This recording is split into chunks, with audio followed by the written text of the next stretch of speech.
பழத்தோட்ட ஊழியங்கள், கர்த்தர் அருளின ஊழியங்கள். திராட்சை பழத்தோட்ட ஊழியங்கள், கர்த்தர் அருளின ஊழியங்கள். அவரில் நிலைத்திருந்து கனி கொடுப்போம், கர்த்தர் வாய்க்க செய்வார். அவரில் நிலைத்திருந்து கனி கொடுப்போம், கர்த்தர் வாய்க்க செய்வார். துதி உமக்கே, துதி உமக்கே, துதி உமக்கே என்றுமே என்றும். துதி உமக்கே, துதி உமக்கே, துதி உமக்கே என்றுமே என்றும். துதி உமக்கே என்றுமே என்றும். துதி உமக்கே என்றுமே. சிறியவனை பொழுதிலிருந்தும் எளியவனை குப்பையிலிருந்தும் எடுத்து உயர்த்தி ராஜாக்களோடும் பிரபுக்களோடும் வந்திருக்கச் செய்கிற அருமை ஆண்டவர் இயேசு கிறிஸ்துவின் இனிதான நாமத்தினாலே இந்த சத்தத்தை கேட்கின்ற அனைத்து தேவனுடைய பிள்ளைகளுக்கும் என்னுடைய அன்பான வாழ்த்துகள். நீங்கள் கோடா கோடியை பெருகுவீர்களாக, உங்களுடைய பிள்ளைகள் கோடா கோடியை பெருகுவார்களாக என்று வாழ்த்துகிறேன், ஆசீர்வதிக்கின்றேன். பிரித்துக்குரியில் எப்படி இருக்கிறீங்க? நல்லா இருக்கீங்களா? விடுமுறை காலங்களெல்லாம் எப்படியாக கழிந்தன? நீங்கள் அந்த நாட்களை ஆதாயப்படுத்தினீர்களா? ஜெபித்தீர்களா? கர்த்தருடைய பிள்ளைகளை போய் சந்தித்தீர்களா? வியாதிப்பட்டவர்களை போய் சந்தித்தீர்களா? மனம் உடைந்து போயிருப்பவர்களை பார்த்து பதறாதிரங்கள் என்று சொல்லி ஆறுதலாக பேசினீர்களா என்று நான் உங்களுக்கு கேட்கும்படியாக விரும்புகின்றேன். கர்த்தர் நமக்கு தருகிற இந்த விடுமுறை காலங்கள் ஊழியத்திற்காக இருக்கட்டும், தேவனுடைய பிள்ளைகளை ஆற்றுவதற்காக தேற்றுவதற்காக இருக்கட்டும். ஒன்று வாய்ப்பில்லை என்றால் வீட்டிலிருந்து அவர்களுக்காக நாம் ஜெபிப்போம். இல்லாவிட்டால் அவர்களை நாம் நம்முடைய அன்பினாலே தாங்குவதற்காகவே விடுமுறை காலங்கள் நமக்கு கொடுக்கப்பட்டிருக்கின்றன. அப்படித்தானே? நாம் அப்படி செய்கின்ற பொழுது ஆண்டவர் நிச்சயமாய் நம்மை ஆசீர்வதிப்பார் என்பதில் எந்த விதமான மாற்று கருத்தும் கிடையவே கிடையாது. நாமும் கூட இந்த நாட்களிலே ஆண்டவருக்காக எவ்வளவு செய்ய முடியுமோ நாம் செய்து வருகிறோம். கர்த்தருடைய பிள்ளைகள் என்று அழைக்கப்படுபவர்களுக்காக நாம் மிகவும் பாரம் எடுத்து வருகிறோம். வெகு காலமாக என்னுடைய உள்ளத்திலே அதிகமான ஆசைகள் உண்டு. காரணம், நான் 1999 வருடம் டிசம்பர் மாதம் 1ஆம் தேதியிலிருந்து 15ஆம் தேதி வரைக்கும் ஆகாரம் இல்லாமல் நான் பசியினாலே பட்டினினாலே வாழினபடினாலே, கர்த்தாவே ஒருவேளை என்னை நீர் வருங்காலத்திலே ஆசீர்வதிப்பீர் என்றால் நான் ஏழை ஜனங்களுக்கு உணவளிப்பேன் என்று சொல்லி ஒரு தீர்மானத்தை எடுத்தபடினாலே இந்த நாட்களிலே நம்முடைய கூட்டங்கள் எங்கெல்லாம் நடைபெறுகிறதோ அங்கெல்லாம் அதன் இறுதியிலே அதில் பங்கு பெறுகிற அனைத்து ஜனங்களுக்கும் இலவசமாக மிக சிறப்பான உணவுகளை நாம் அளித்து வருகிறோம். அத்தோடு கூட நாம் ஜனங்களுக்காக இல்லங்களை கட்டி கொடுக்க வேண்டும் என்கிற பாரம் நமக்கு ரொம்ப காலமாக இருந்தது. முக்கியமாக வயதான காலத்தில் இருக்கிறவர்களுக்காக அதிகமான பாரம் எனக்கு எப்பொழுதுமே உண்டு. ஏனென்றால் வாலிப வயதில் தலையிலே நமக்கு இடி விழுந்தால் கூட நாம் அதை தாங்கிக் கொள்வோம். என்ன பிரச்சனை வந்தாலும் பார்த்து கொள்ளலாம் என்கிற ஒரு நம்பிக்கை நமக்கு இருக்கும். ஆனால் நாம் வயதான காலத்திலே ஒரு சின்ன வார்த்தையை கூட நம்மளாலே தாங்க முடியாது. ஒரு சின்ன படியில் ஏறினா கூட அப்படியே அங்கங்கே பார்ப்போம், யாராவது நம்மளை தூக்கி விடுவாங்களா, ஹெல்ப் பண்ணுவாங்களான்னு சொல்லி.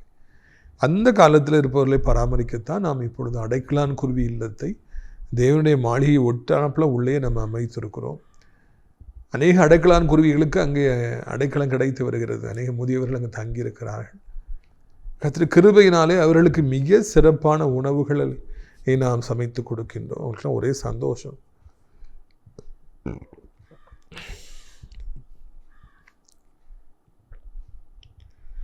நாள்தோறும் அவர்களுக்கு 3 வேளையும் மிக சிறப்பான உணவுகள் நாம் அளித்து வருகிறோம். அது மாத்திரமல்ல, அவர்களுக்காக தினந்தோறும் ஜபத்தை நாம் எடுத்து வருகிறோம். காலை 10லேருந்து 12 மணி வரைக்கும் அங்கே ஜபம் நடக்கிறது.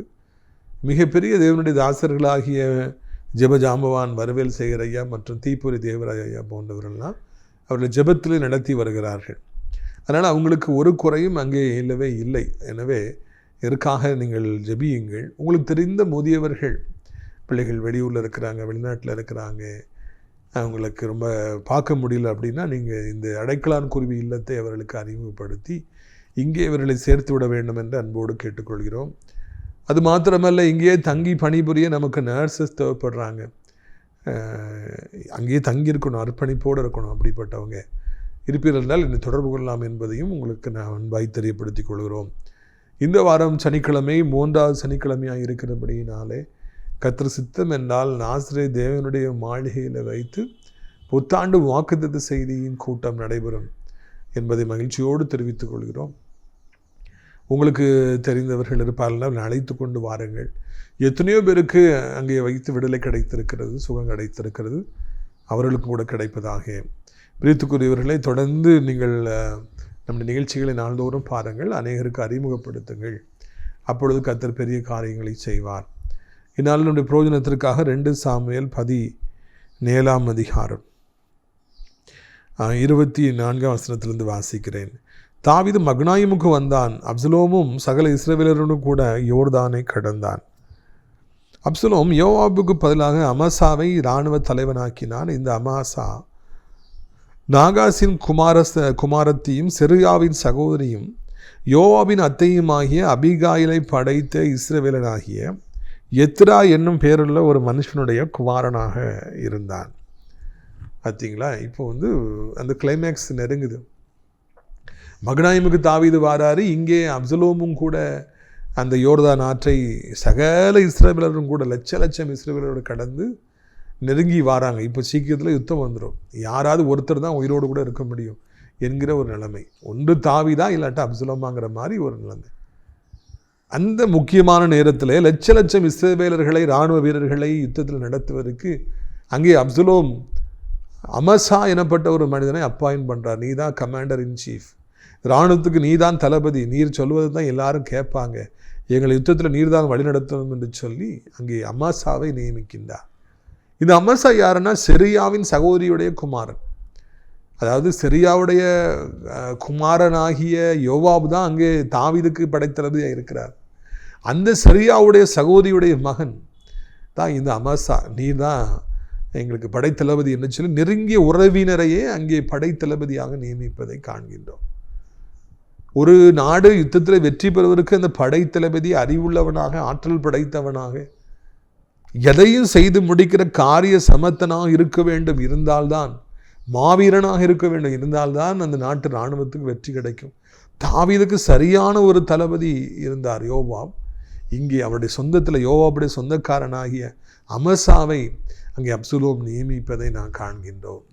உனக்கு அங்கே யோவாப் இருக்கிறாரா, எனக்கு இங்கே அமசா இருக்கிறார் என்று சொல்லி அமசாவை நாம் இங்கே இவர் நியமிப்பதை காண்கிறோம். வேறு எங்கும் அமசாவை குறித்து காண முடியவில்லை. இந்த சம்பவத்தில் தான் அவர் வருகிறார். திடீரென்று சொல்லி அவருக்கு யோகம் வருகிறது. லட்சம் இஸ்ரவேல் வீரர்களுக்கு அவர் அங்கே அப்பாயின்ட் பண்ணப்படுகிறார். கமாண்டர் இன் சீஃபாக அப்பாயின்ட் பண்ணப்படுகிறார். பிரியத்துக்குரியவர்களே, இந்த இடத்துல நாம் கவனிக்க வேண்டிய விஷயம் என்னவென்றால், இல்லையா, ஒரு குழப்பம் ஏற்படுகிற பொழுது, ஒரு பிரிவினை ஏற்படுகிற பொழுது, ஒரு வெற்றிடம் ஏற்படுகிற பொழுது, ஒரு புதிதாக ஏதோ ஒரு காட்சி மாற்றம் அங்கே வருகிற பொழுது, திடீர்னு சொல்லி முன்ன தெரியாதவங்கெல்லாம் அங்கே மிகப்பெரிய ஆட்களாக நியமிக்கப்படுறாங்க, தலைவர்களாக நியமிக்கப்படுறாங்க, தளபதிகளாக நியமிக்கப்படுறாங்க. இதுதான் வரலாறு நமக்கு கற்றுக் கொடுக்கின்ற பாடம். திடீரென்று ஒரு பிரிவினை, திடீரென்று சொல்லி ஏதோ ஒரு காட்சி மாற்றம் நடைபெறுகிற பொழுது முன்ன தெரியாதவங்களாம் மிகவும் பிரபலமாக மாறிவிடுகிறார்கள். அது வரைக்கும் அவங்கள யாருக்குமே தெரிஞ்சிருக்காது. அது வரைக்கும் அவங்கள ஒருத்தருமே கண்டுகிட்டு இருக்கவே மாட்டாங்க. ஆனால் திடீரென்று சொல்லி இப்படிப்பட்ட ஒரு மாற்றம் வருகிற பொழுது அவர்கள் மிக பிரபலமானவர்களாக மாறிடுறாங்க. திருச்சபை அரசியலாக இருக்கட்டும், இல்லாவிட்டால் எந்த அரசியலாக வேண்டுமென்றாலும் இருக்கட்டும், இதுபோல் காட்சி மாற்றங்கள் நடைபெறுகிற பொழுது திடீரென்று சொல்லி ஒரு நபர் அங்கு பிரபலமாவதை காண்கிறோம், முக்கியத்துவம் பெறுவதை காண்கிறோம், ஜனங்கள் எல்லாம் அவருக்கு பின்பாக செல்வதையும் கூட காண்கிறோம். அது நமக்கு ஆச்சரியமாக இருக்குது. இந்த பாருடா, யாரடா இது, இவருக்கெல்லாம் இவ்வளோ கூட்டமாக, இவருக்கு இவ்வளோ பெரிய போஸ்ட்டாக, இவ்வளோ மரியாதையா என்று சொல்லி நம்ம ஆச்சரியப்படுகிறோம். ஆனாலும் கூட அது கடவுளுடைய செயலாக இருக்கிறது அல்லவா. எனக்கு ஒரு நபரை தெரியும். அவர் ஒரு 10-20 வருடங்களுக்கு முன்பதாக மிகவும் ஒரு ஏழ்மையான நிலைமையிலேயே அவர் இருந்தார். சாப்பாடு கூட வழி கிடையாது. அப்போது அவர் ஒரு பெரிய பதவியில் இருப்பவர் பின்னாலேயே ஓடுவார். ஏதாவது கிடைக்குமா, சாப்பாடு கிடைக்குமா, ஏதாவது ஒரு 100-200 தருவாரான்னு சொல்லிட்டு பின்னாலேயே போவார். பின்பாடு காட்சி மாற்றங்கள் ஏற்பட்ட பொழுது அவர் ஒரு டீமில் போய் சேர்ந்தார். அந்த டீம் மாபெரும் வெற்றி பெற்ற பொழுது இன்றைக்கி அவர் இந்த அரசியலில் ஒரு பெரிய மனிதராய் மாறி, இந்த அமசாவை போல மாறி, மிகப்பெரிய தளபதியாய் மாறி, பெரிய பதவிக்கு வந்து அவர் இப்பொழுது மிகவும் உச்சத்தில் இருக்கிறார். அவருடைய வாழ்க்கையே மாறிவிட்டது. யாரையும் ஒரு மதிப்பது கிடையாது. அவர் மதிக்காமல் போட்டு அதை பற்றிலாம் நமக்கு ஒன்றும் இல்லை. ஆனால் யோசித்து பார்க்குறேங்க, எவ்வளவு ஏழ்மை நிலைமையில் இருந்து அவர் இன்றைக்கு இந்த காட்சி மாற்றத்தினாலே இவ்வளவு பெரிய உயர்வுக்கு வந்து விட்டார் என்று நான் காண முடிகிறது. அகித்தோஃபல் வீழ்ச்சி, இங்கே அமசாவின் எழுச்சி. யாரோ ஒரு பெரிய தலை அவர் மறைகிற பொழுது, வீழ்ச்சி அடைகிற பொழுது, இல்லாவிட்டால் அவர் மறுமைக்குள்ளே பிரவேசிக்கிற பொழுது திடீரென்று ஒருவர் நான் தான் தலைவர் என்று சொல்லி எழும்புகின்றார். இதுதான் இந்த அரசியலில் நாம் காண்கின்ற மாற்றங்கள். அரசியல் என்றாலே திடீரென்று அமசாக்கள் எழும்புவார்கள், திடீரென்று சொல்லி அகித்தோஃபல்கள் விழுவார்கள். இதுதான் அரசியல். யாரும் நான் தான் நிரந்தரம் என்று சொல்லவே முடியாது. நான் தான் எனக்கு தான் எல்லாம், நான் தான் கடைசி வரைக்கும் இருப்பேன் என்று சொல்லவே முடியாது. வீழ்ச்சியும் எழுச்சியும் தான் அரசியல். அரசியல் என்னவென்றால் நாம் இந்த பைபிளை வாசிக்கிற பொழுது முழுமையாக நாம் தெரிந்து கொள்கின்றோம். அமசா எனப்பட்ட முன்ன பின்ன தெரியாத ஒரு நபர், அவர் செரியாவின் குமாரத்தி, அந்த செரியாவுடைய சிஸ்டருடைய சன்னு தான். அந்த குடும்பத்தை, பெரிய குடும்பத்தை சார்ந்தவர் தான். ஆனால் அது வரைக்கும் அவரை யாருக்கும் தெரியாது இல்லையா, அவர் பிரபலமானார். எனவே இந்த மாதிரியான மாற்றங்கள் எல்லாம் அரசியலிலே, காட்சி மாற்றங்கள் எல்லாம் கண்டிப்பாக வரும். முன்ன பின்ன தெரியாதவங்களாம் எவ்வளோ பெரிய உச்சத்துக்கு போவாங்க, பெரியவங்க கீழே விழுவாங்க. இதெல்லாம் நடக்கின்ற காரியங்கள் தான் என்பதை நாம் அறிந்து கொள்ள வேண்டும். எனவே இந்த அரசியல் என்பது எப்பொழுதும் இப்படித்தான் மேடு பள்ளங்களாக கரண்டு முரடானதாக இருக்கும். யாரையோ மேலே உச்சத்துக்கு கொண்டு போகும், யாரையோ கீழே தள்ளும். இதுதான் உண்மை. இதை ஏற்றுக்கொள்கிற யதார்த்தம் இருந்தால்தான் அரசியலில் இருக்க முடியும். இல்லை என்றால் அகித்தோஃபலை போல ஐயோ எனக்கு எல்லாம் போய்விட்டதே என்று சொல்லி தவறான முடிவைத்தான் நாம் எடுக்க முடியாத சூழ்நிலைகள் ஏற்படும். பாருங்கள், அடுத்தது வசனத்தை வாசிக்கிறேன். 26 2 சாமுவேல் 17. இஸ்ரவேல் ஜனங்களும் அப்சலோமும் கீலேயாத் தேசத்திலே பாளையம் இறங்கினார்கள். தாவீது மகனாயிமுக்கு சேர்ந்த பொழுதும் அம்மோன் புத்திரரின் தேசத்து ரஃபா பட்டணத்தானாகிய சோபி என்னும் நாகாசின் குமாரனும் லோதையார் ஊரானாகிய அம்மியேலின் குமாரன் மாகீரும் ரோகிலின் ஊரானும் கீலேயாத்தினேக பர்சிலாவும் மெத்தைகளையும் களங்களையும் மண்பாண்டங்களையும் கோதுமையும் வார்கோதுமையும் மாவையும் வறுத்த பயிற்றையும் பெரும் பயிற்றையும் சிறு பயிற்றையும் வறுத்த சிறு பயிற்றையும் தேனையும் வெண்ணையும் ஆடுகளையும் பால் கட்டிகளையும் தாவீதுக்கும் அவனோடு இருந்த ஜனங்களுக்கும் சாப்பிடுவதற்கு கொண்டு வந்தார். இந்த ஜனங்கள் பசியும் இளைப்பும் தவனமாயிருப்பார்கள் என்று இப்படி செய்தார்கள். பாருங்க, ஆண்டவர் எவ்வளோ பெரிய தெய்வம் பாருங்கள். அந்த காட்டுக்குள்ளே எங்கிருந்தோ ஜனங்கள் வந்து தாவீதுக்கும் கூட இருந்தவங்களுக்கு எக்கச்சக்கமான சாப்பாட்டை கொடுத்து, நீங்கள் பசியாக இருப்பீங்க, ரொம்ப களைப்பாக இருப்பீங்க, உங்களுக்கு இந்த சாப்பாடெல்லாம் நீங்கள் வச்சுக்கிடுங்க, சாப்பிடுங்க, அப்போ தான் நல்லா யுத்தம் பண்ண முடியும், அப்போ தான் நீங்கள் யுத்தத்தில் ஜெயிக்க முடியும், இதை வைத்துக்கொள்ளுங்கள் என்று சொல்லி அவள் தாராளமாக ஏராளமாக கொடுத்ததை காண்கின்றோம். பிரியத்துக்குரியவர்களே, இங்கே நாம் பார்க்கின்றோம், இவர் காட்டுக்குள்ளே இருக்கிறார். அரண்மனையை விட்டு வெளியே வந்து விட்டபடினாலே ஹோட்டல்லாம் கிடையாது. அவங்க ரொம்ப பசியாக இருப்பங்கிறது சின்ன பிள்ளை கூட புரிஞ்சுக்கொள்ளுவாங்க.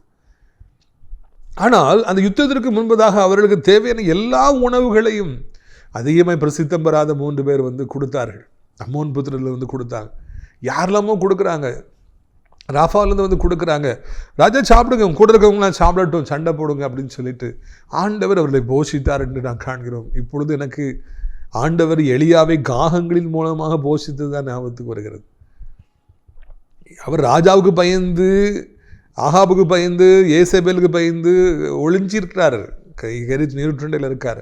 அப்பொழுது எங்கிருந்தோ காகங்கள் தினந்தோறும் வந்து காலையும் மாலையும் அப்பத்தையும் இறைச்சியும் அவர் கொடுத்தனமா. அந்த மனுஷன் அந்த தண்ணீரை குடிக்கிறாரு, கேரத் நீரூற்ற போய் தண்ணி குடிக்கிறாரு. அங்கே காகங்கள் அப்பத்தையும் இறைச்சியும் அவர் கொடுக்க நல்லா சாப்பிட்டு கொழுத்து போயிருந்தார். தேவனுடைய பிள்ளைகளுக்கு ஒரு குறையும் வராதல்லவா. பிரியத்துக்குரியவர்களே, நீங்கள் கவனிக்க வேண்டும், எலியாவை போஷிப்பது ஆண்டுடைய கடமையாக இருந்தது. என் பிள்ளை பசியாக இருக்கக்கூடாது, என்னுடைய ஊழியக்காரன் பசியாக இருக்கக்கூடாது, அவனை நான் போஷிப்பேன், அவனுக்கு தேவையான உணவை கொடுப்பேன், அப்பத்தையும் இறைச்சியும் கொடுப்பேன். நாடு முழுவதும், உலகம் முழுவதும் பஞ்சம், ஆடு மாடுகள் பஞ்சத்தில் செத்து மடிகின்றன. ஒருத்தருக்கும் சாப்பாடே இல்லை, பச்சை பசைன்னு ஒன்றுமே இல்லை. எலியாவுக்கும் அப்பமும் இறைச்சியும் ஆண்டவர் கொடுத்தாரா. எவ்வளோ நல்ல தேவன் பார்த்தீர்களா. தேவன் தன் பிள்ளைகளுக்கு அப்பத்தையும் இறைச்சியும் கொடுக்கிற தேவனாக இருக்கிறார். தன் பிள்ளைகளை பஞ்சகாலத்திலும் பிழைப்பூட்டுகிறவராக, போஷிப்பவராக இருக்கின்றார் என்பதுதான் இந்த நாளிலே முக்கியமான ஒரு காரியம். பிற்பாடு அவர் சாரிபாத் விதவியின் மூலமாக போஷிக்கவில்லையா, போஷித்தார். இந்த காட்சி முடிஞ்சோன்னு ஆண்டவர் சாரிபாத்து கூட்டு போய் விதவின் மூலமாய், அந்த கதை உங்களுக்கு தெரியும்னு நினைக்கிறேன், அந்த கலசத்திற்கு எண்ணெயும் மாவும் குறையவே இல்லை, ஜாம் சாப்பிட்டாங்க. பிரித்துக்குரியவர்களே, தேவன் எலியாவை கடைசி வரைக்கும் போஷித்தார். அதே தேவன் இதை தாவீதையும் போஷிக்கின்றார். அவர் அங்கே அந்த லிஸ்ட்லாம் நம்ம என்லெஸ்ஸாக இருக்குது. பயிர் வறுத்த பயிர், அங்கே ஆடுகள், பால் கட்டிகள், என்னெல்லாமோ கொடுக்குறாங்க. எல்லாம் ரிச்சாக இருக்குது ஃபுட்டு. அதெல்லாம் சாப்பிட்டு அவங்க போஷிக்கப்பட்டாங்களாம். எலியாவை போஷித்த தேவன் தாவீதையும் கூட இருந்தவர்களையும் போஷித்தார். ஆயிரக்கணக்கானவர்களை போஷித்தார். ஏன்? நம்முடைய முற்பிதாக்கள் 430 வருட அடிமைத்தனத்திற்கு பிறகு அவர்கள் எகிப்திலிருந்து புறப்பட்டு வந்த பொழுது ஆண்டவர் 40 வருடங்கள் காலையும் மாலையும் வானத்திலிருந்து மன்னாவை பொழிந்து தன் ஜனங்களை, லட்சம் இஸ்ரவேலர்களை தவறாது போஷித்தார். அவர்களுக்கு 40 வருஷமாக இலவசமாக உணவை கொடுத்தார். ஒரு நாள் கூட அதில் தவறலை, அந்த கடமையில் தவறலைன்னு பார்க்கிறோம்.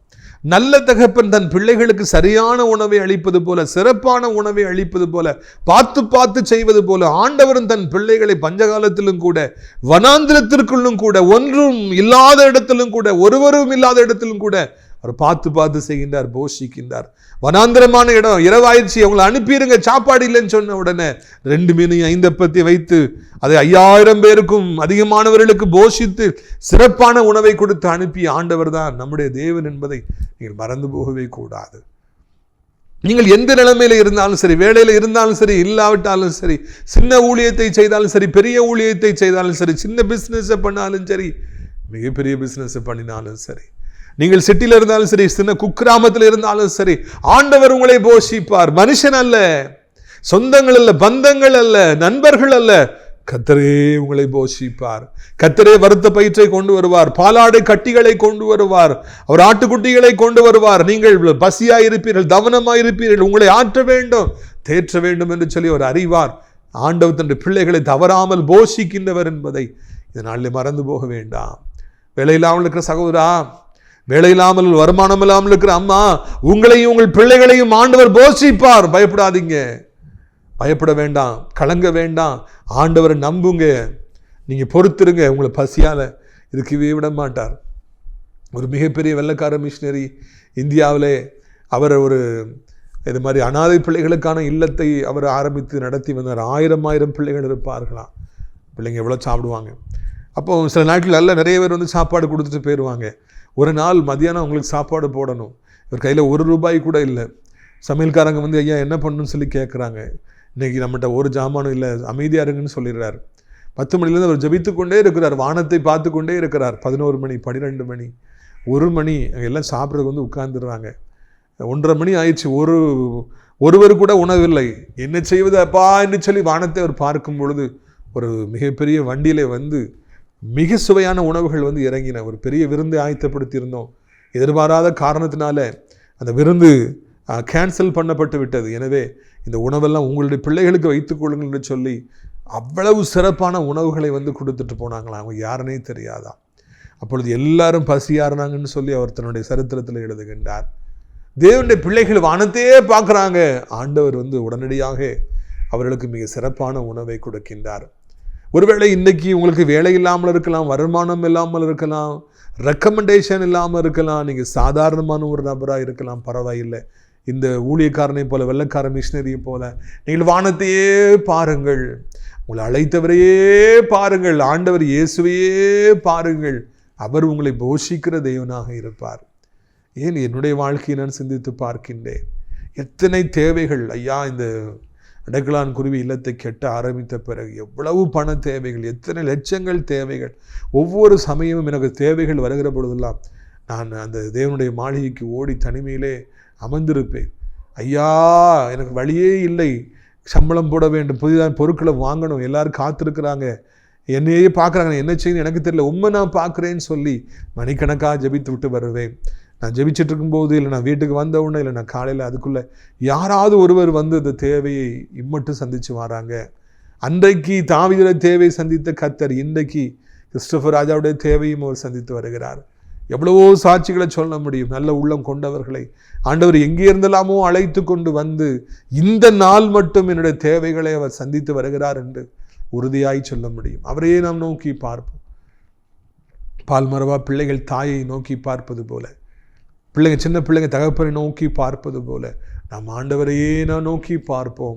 அப்படி நோக்கி பார்க்கின்ற பொழுது கர்த்தர் நமக்கு கிருபையாக இறங்குவார். நம்மை அவர் போஷிப்பார். நம்மை போஷிப்பதற்காக யாரையாவது அன்று அழைத்து கொண்டு வருவார். சாரிபாத் விதவை அழைத்து கொண்டு வருவார். 2 மீனையும் 5 அப்பத்தையும் சுமந்து வருகிற சின்ன பையன்களை கர்த்தர் அழைத்து கொண்டு வருவார். இங்கே நாம் காண்கிற இந்த மனிதர்கள் தாவீதுக்காய் வந்தது போல நமக்காக யாராவது ஒருவர் வருவார்கள் என்பதை மறந்துடாதீங்க. இன்னைக்கு எவ்வளோ பெரிய தேவையின் மத்தியில் நீங்கள் நிற்கலாம். இத்தனை லட்சம் எனக்கு தேவை, இத்தனை ஆயிரங்கள் எனக்கு தேவை, இத்தனை கோடி எனக்கு தேவை என்று சொல்லி நீங்கள் இன்றைக்கு ஒருவேளை ஒரு தேவையின் மத்தியில் இருக்கலாம். யாரையாவது அனுப்பி உங்கள் தேவையை அவர் சந்திப்பார் என்கிற நல்ல செய்தியை உங்களுக்கு அறிவிக்கும்படியாக விரும்புகிறேன். இல்லைன்னா ஏதோ ஒரு பெரிய வியாதியின் மத்தியில் இருக்கலாம், மருத்துவர்களால் கைவிடப்பட்ட நிலைமையில் இருக்கலாம், என்ன செய்யணும்னு சொல்லி தெரியாமல் திகைத்து போயிருக்கலாம். உன்னை நான் சொல்லும்படியாக விரும்புகிறேன், ஆண்டவர் அந்த வியாதியை அப்படியே சுகமாக்குவார். எந்த சப்போர்ட்டும் இல்லாமல், எந்த மெடிசனும் இல்லாமல் அதை அப்படியே மறைந்து போகும்படியாக செய்வார். இந்த உலகத்து மக்கள் ஹாஸ்பிட்டல் போய் எத்தனையோ மாத்திரை சாப்பிட்டு எத்தனையோ டெஸ்ட் எடுத்து அப்படி அவங்க வாழலாம். நமக்கோ இலவசமாக ஆண்டவர் விடுதலை தருவாருங்கிற அந்த செய்தியை நான் அறிவிக்கும்படியாக விரும்புகிறேன். பிரித்துக்குரியவர்களை இதை வாசிக்கும் பொழுது, தியானிக்கும் பொழுது, பேசும் பொழுதே எனக்கு மிகவும் பரவசமாக இருக்கிறது. ஏனென்றால் ஆண்டவர் எவ்வளவு நல்லவராக இருப்பார் என்றால் தாவீதை போஷித்தார். அவர் அரண்மனையில் இருந்த பொழுது ராஜ பதார்த்தங்கள் கிடைத்தன, ஆண்டவர் போஷித்தார். வேற கதை. காட்டுக்குள்ளே இருக்கிறார், சண்டை வரப்போகுது, பலகீனமாக இருக்கிறாங்க, அப்போ போஷித்தார். பார்த்தீங்களா? அதுதான் எனக்கு மிகுந்த சந்தோஷமாக இருக்கிறது. உங்களையும் கூட அப்படியே ஆண்டவர் போஷிப்பார். உங்களுக்காக நான் ஜெபிக்கட்டுமா? உங்களுடைய தேவைகளுக்காக நான் ஜெபிக்கட்டுமா? கண்களை மூடுவீர்களா? அப்பா பிதாவே, இந்த அருமையான நாளுக்காக நன்றி செலுத்துகிறோம், சோத்திரம் செலுத்துகிறோம். எவ்வளோ ஆறுதலான ஒரு செய்தியை நீங்கள் தந்தீங்கப்பா, அதற்காக நன்றி அப்பா. அப்பா நீங்கள் நல்லவங்க, அப்பா நீங்கள் வல்லவங்க, அதற்காக நன்றி ஐயா. இப்பொழுது கூட இந்த சத்தத்தை கேட்குற பிள்ளைகள் எந்த நிலைமையில் இருந்தாலும் அவர்களுக்கு நீங்கள் உதவி செய்யுங்க ஆண்டவர். அவர்களை பலப்படுத்துங்க ஆண்டவர், அவர்களை ஸ்திரப்படுத்துங்க, அவர்களை தூக்கி நிறுத்துங்க ஐயா. வானத்தையும் பூமியையும் படைத்த கர்த்தருடைய பிள்ளைகளை நடத்துவீரார். கர்த்தர் உன் நித்தமும் நடத்துவார்.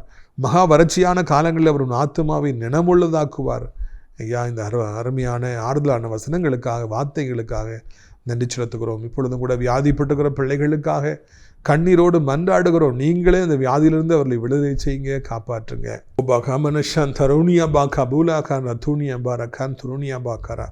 தொடர்ந்து தோல்வி மேல் தோல்வி சந்தித்து வருகிற அன்பு சகோதரா, இனி உங்களுடைய வாழ்க்கையில் தோல்வி என்கிற அந்த கசப்பு வராதபடிக்கு ஆண்டவர் இனி நீங்கள் வெற்றி பெறும்படியாக உதவி செய்வார். என்ன பிஸ்னஸ் நீங்கள் பண்ணாலும், என்ன முயற்சி எடுத்தாலும் இனி வெற்றி பெறுவதையே நீங்கள் காண்பீர்கள். உங்கள் ஆண்டவரை அப்பொழுது மறந்து விடாதிருங்கள் என்று அவர் சொல்லுகிறார். ஷக்கா தாராபானா தலியா பாராபானா தூபா கரபானா. ஓ ரபானா, இன்னொரு வாலிபனை அங்குமிங்குமாக நீ ஓடி வருகிறாய், ஒவ்வொரு இடமாக நீ சென்று வருகிறாய். அதை செய்யலாமா, இதை செய்யலாமா என்று பார்க்கிறாய். எல்லாம் தோல்வியாகி முடிகிறது. என் மீது தேவனுடைய திட்டம் என்ன, நான் என்ன வேலைக்கு போகணும்னு எனக்கு தெரியலேன்னு குழம்பி போய் நிற்கின்றாய். கர்த்தரோ இந்த வருடத்தில், இந்த நாட்களில் அவர் உன்னை ஆயத்தப்படுத்தின, தான் ஆயத்தப்படுத்தின இடத்தைக்குள்ளே உன்னை அழைத்து கொண்டு வருவேன் என்று அவர் சொல்லுகிறார். அதன் பிறகு உனக்கு அலைச்சல் இருக்காது, ஏமாற்றங்கள் இருக்காது, உன் வாழ்க்கை அமைதியாக இருக்கும். ஷங்கரோனியா பூனோ தூணா மாரா ரவுயா அல்லா பாரா லியாபா கலபரா கந்தேரியாரா. இயேசுவை அவர் சொந்த ஊர் ஜனங்கள் தலைகீழாய் கொண்டு போய் மலையிலிருந்து தள்ளி கொள்ள முயற்சித்தது போல உன் கூட இருந்தவங்களும் சகோதரா, உங்கள் கூட இருந்தவங்களும் உங்களுக்கு உதவி பெற்றவங்களும் தலைகீழ தள்ளி கொள்ளணும்னு நினச்சாங்க, உங்களுக்கு துரோகம் பண்ணணும்னு நினச்சாங்க. சோர்ந்து போய் இருக்கிறீங்க. கர்த்தர் சொல்லுகிறார், அவர்கள் மூலமாக வர இருந்த ஆபத்து உனக்கு வராது, உன்னை தப்புவிப்பேன். அது மாத்திரமல்ல, அவருடைய கண்கள் காண நான் உன்னை உயர்த்துவேன் என்று சொல்லி கர்த்தர் சொல்லுகிறார். லகி பாரா ஷகி மாரா தூ கோரா லூபாரா ரகுபாத்தினியா காராபூனா காந்துரனியா. வாலிப மகளே, பாவங்களில் சிக்கி உள்ளே போய் கிடக்கிறாய், வெளியே வர முடியுமா, அப்படியே அழிஞ்சு போயிடுவேனான்னு சொல்லி நினைக்கிறாய். என் குடும்பத்தில் எல்லாரும் ஜெபிக்கிறவங்க, நான் மாத்திரம் எப்படி இருக்கேனே, என் பாவ வாழ்க்கை அறிந்தால் அவர் எவ்வளோ வருத்தப்படுவார்கள் என்று நினைக்கிறாய். உன்னை ஆண்டவர் அப்படியே கை தூக்கி விடுவார், உன்னை அப்படியே கை தூக்கி விடுவார். லபா கூ துனியா பௌகன் தனியா பாரா. உன்னை விடுவிப்பார், உன்னை புது சிருஷ்டியாய் மாற்றுவார், ஊழியக்காரியாய் ஆண்டவர் மாற்றுவார். லக்கமா தூரோ தியாபா கரபாலா. அன்பு தாயே, திடீரென்று ஒரு வியாதி வந்துவிட்டபடினாலே, இது மரணத்துக்கு ஏதுவான வியாதி, என்னை கொண்டு விடுமோ என்று பயப்படுறீங்க. அந்த கட்டி அப்படியே மறைகிறது. இடது பக்கமாக இருக்கிற அந்த கட்டி அப்படியே மறைகிறது. இனி அந்த கட்டி காணப்படாது. இனி அந்த கேன்சர் கிருமிகள் உங்களை ஒன்று செய்யாது என்று சொல்லி ஆண்டவர் அந்த கடைவாய்ப்பற்களை உடைத்து உங்களோடு அவரோடு பேசுகிறார். லா துமாரா பவுனா தூபா ராபனியாரா. நான் முன்னேற விரும்புகிறேன், நான் பெரிய காரியங்களை செய்ய நினைக்கிறேன், ஆனால் இந்த பாவங்கள் என்னை தடுக்கின்றனவே என்று சொல்லி கலங்குற தம்பி, ஏசப்பாட ஒப்புக்கொடு. அவர் உனக்கு விடுதலை தருவார், அவர் உன்னை புது சிருஷ்டியாய் மாற்றுவார், உயர்வான ஸ்தலங்கள் நடக்க பண்ணுவார். ஆண்டவரே, வியாபாரங்களை ஆசீர்வதிங்க, கையின் பிரயாசங்களை ஆசீர்வதிங்க, போட்டி நிறைந்த உலகத்தில் பிள்ளைகளை வாழ வைங்க. வாலிப பிள்ளைகள் பாவத்தில் சிக்கி மறித்து விடாதபடி பாதுகாத்து கொள்ளுங்க. பெரியவங்க ஆண்டவர் வலிக்கு கீழே விழுந்து ஆண்டவர் எலும்புகள் முறிந்து விடாதபடி பெட்ரிடன் ஆகிவிடாதபடி பாதுகாத்து கொள்ளுங்க. இயேசுவின் நாமத்தில் கர்த்தாவே உமக்கு ஸ்தோத்திரம் ஐயா. ஆண்டவரே, நீண்ட காலமாக திருமணம் ஆகலை, குழந்தையில் என்று கலங்கி தவிக்கிற பிள்ளைகளுக்கு இன்றைக்கு ஒரு அற்புதத்தை செய்து அவர்களை வாழ வைக்க வேண்டும் என்று சொல்லி கெஞ்சுகிறோம். ஆண்டவரை தோத்திரம் அப்பா, தோத்திரம் ஐயா. ஆண்டவரே சோத்திரம், அதிசயங்களை செய்யுங்க, அற்புதங்களை செய்யுங்க. ஒவ்வொருவருக்கும் ஒரு அதிசயம் நடக்கட்டும், ஒரு அற்புதம் நடக்கட்டும் என்று சொல்லி கெஞ்சுகிறோம். அப்படியே ஆண்டவரே, இந்த அருமையான நாளிலும் கூட தகப்பனே, உலகத்தில் இருக்கிற அத்தனை நாடுகளுக்காக ஜெபிக்கிறோம். அமைதி சமாதானம் உண்டாகட்டும். இன்னொரு கொள்ளை நோய், இன்னொரு லாக்டவுன் வராதபடி காத்துக்கொள்ளும். நீங்கள் தாய் திருநாடாக இந்தியாவிற்காய், தமிழ்நாட்டுக்காய் பாரத்தோடு ஜெபிக்கிறோம். அனைத்து மதத்தவர்களையும், அனைத்து மொழி பேசுகின்றவர்களையும் நீ ஆசீர்வதியும். அனைத்து விசுவாச பிள்ளைகள், ஆலயங்கள், திருச்சபைகள், ஊழியக்காரர்கள், ஆண்டவரே பாஸ்டர்ஸ் எல்லாரையும் ஆசீர்வதிங்க. நான் ஆசிரியர் திராட்சை பழத்தோட்ட ஊழியங்களை நேசிக்கிறேன். நாள்தோறும் நம்முடைய நிகழ்ச்சிகளை பார்க்கின்ற, அறிமுகப்படுத்துகிற, வாலண்டியராக இருக்கிற, கொடுக்கிற, தாங்குகிற, ஜெபத்தினாலே தாங்குகிற பிள்ளைகள் உண்டு. ஒவ்வொருவரையும் ஆசீர்வதிங்க. ஆண்டவர் அடைக்கலான் குருவி இல்லத்தில் தங்குவதற்கு அநேக முதியவர்கள் தேவைப்படுறாங்க. நாலா திசையிலிருந்து அழைத்து கொண்டு வாருங்கப்பா. அங்கே தங்கி பணிபுரிய நர்சஸ் அழைச்சிட்டு வாருங்க ஐயா. இந்த கிருபை தாங்கட்டும், பெரிய காரியங்களை செய்ய மையப்படும். இரட்சகர் இயேசுவின் மூலம் ஜெபிக்கிறோம் எங்கள் நல்ல பிதாவே, ஆமென். என் ஆத்துமாவே கர்த்தரை சோத்திரி, என் முழு உள்ளமையுடைய பரிசுத்த நாமத்தை சோத்திரி. என் ஆத்துமாவே கர்த்தரை சோத்திரி, அவர் செய்த சகல உபகாரங்களையும் ஒருபொழுதும் மறவாதே, ஆமென். இந்த கர்த்தராகிய இயேசு கிறிஸ்துவின் கிருபை, பிதாவாகிய தேவனுடைய அன்பு, பரிசுத்தாடி அந்யோன்யமில்லாத பிரசன்னம் உங்கள் அனைவரோடு இன்றைக்கு சதா காலங்களிலும் நிலைத்திருப்பதாக. அல்லேலூயா, அல்லேலூயா. காட் பிளஸ் யூ, ஆமென். விண்ணப்பத்தை கேட்பவரே, என் கண்ணீரை காண்பவரே, சுகம் தருபவரே, ஸ்தோத்திரம் ஏசையா. என் விண்ணப்பத்தை கேட்பவரே, என் கண்ணீரை காண்பவரே, சுகம் தருபவரே, ஸ்தோத்திரம் ஏசையா. உம்மால் கூடும், உம்மால் கூடும், ஒரு வார்த்தை சொன்னால் போதும். உம்மால் கூடும், எல்லாம் கூடும், ஒரு வார்த்தை சொன்னால் போதும். ஐயா, ஒரு வார்த்தை சொன்னால் போதும். ஐயா, ஒரு வார்த்தை சொன்னால் போதும். என் விண்ணப்பத்தை கேட்பவரே, என் கண்ணீரை காண்பவரே, சுகம் தருபவரே,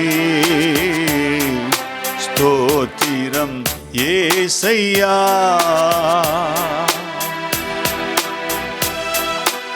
மனதுருகி கரம் நீட்டி அதிசயம் செய்பவரே, இப்பொழுது அதிசயம் செய்யும் ஐயா. நம்ம கேட்போமா? அவருக்கு தெரியும் நம்ம பிரச்சனை. அதிசயம் செய்ய வேண்டும். கேட்போம், பெற்றுக்கொள்வோம்.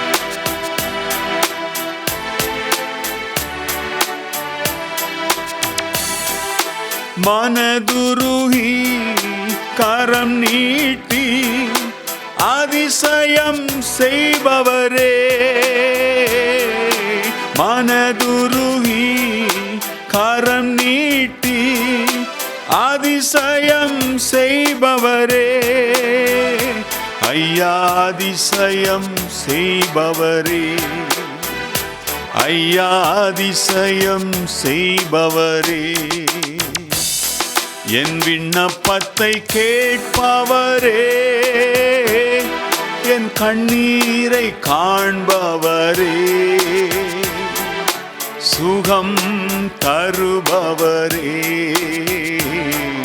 ஸ்தோத்திரம் ஏசையா.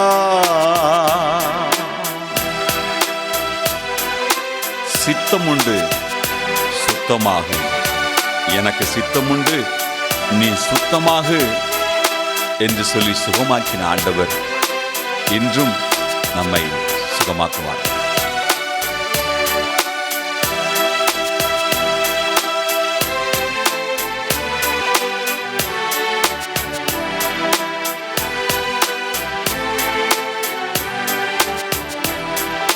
சித்தம் உண்டு சுத்தமாகு என்று சொல்லி சுகமாக்கினீ.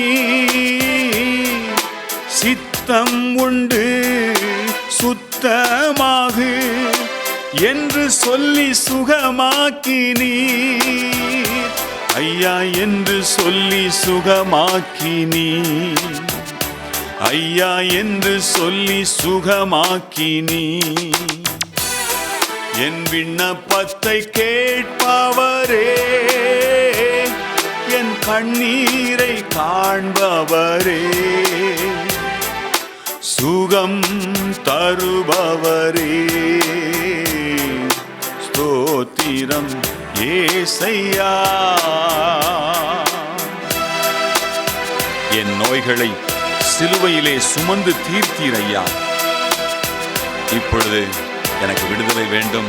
அதே வல்லமையினால் என்னுடைய பலவீனங்களை, என்னுடைய சுகவீனங்களை, என்னுடைய வியாதியை இப்பொழுது நீக்குவீராக கர்த்தாவே என்று கேட்போம். இந்த வரிகள் ஆண்டவரிடத்திலிருந்து நமக்கு பதிலை தரட்டும்.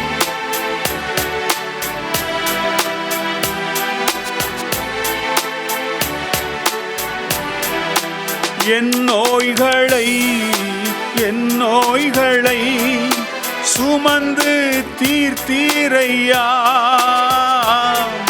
என் நோய்களை சிலுவையிலே சுமந்து தீர்த்தீரையா.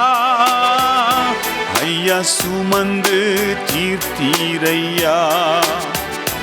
ஐயா சுமந்து தீர்த்தீரையா. என் விண்ணப்பத்தை கேட்பவரே, என் கண்ணீரை காண்பவரே, சுகம் தருபவரே,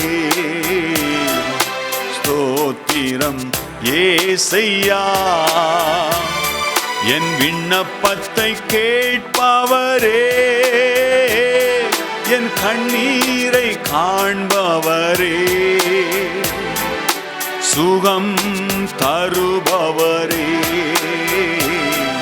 ஸ்தோத்திரம் ஏசையா. ஆமென். அல்லேலூயா. பச்சப்பழத்தோட்டமும்